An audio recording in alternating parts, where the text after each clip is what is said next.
তো চাচা হচ্ছে এখন কবুতরের বাসা বানাবে কাঠ দিয়ে। আমাদের কিন্তু সবার ছোটবেলাকার একটা শখ ছিল কবুতরের বাসা বানানো। তো যারা হচ্ছে বানাইতে যাচ্ছেন তারা হচ্ছে এই ভিডিওটা দেখতে পারেন। উনি একটা শেপ অনুযায়ী হচ্ছে কাঠটা কাটে নিচ্ছে। ওয়াও, এগুলো হচ্ছে এন্ট্রি পয়েন্টগুলা। কবুতর হচ্ছে যে বাড়ি দিয়ে ঢোকে, আমাদের বাসায়ও ছিল আগে।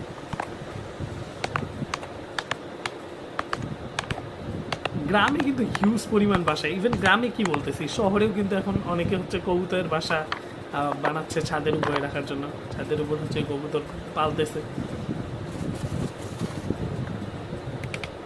সাবস্ক্রাইব করে ফেলেন, এইরকম আরও ইন্টারেস্টিং ভিডিও দেখার জন্য সাবস্ক্রাইব করতে হবে, দ্রুত সাবস্ক্রাইব করে ফেলেন। এখানে কিন্তু পুরো পার্টটা নাই, সাবস্ক্রাইব করলে হচ্ছে পরের পার্টটা অটোমেটিক চ্যানেলে দেখতে পারবেন। সাবস্ক্রাইব।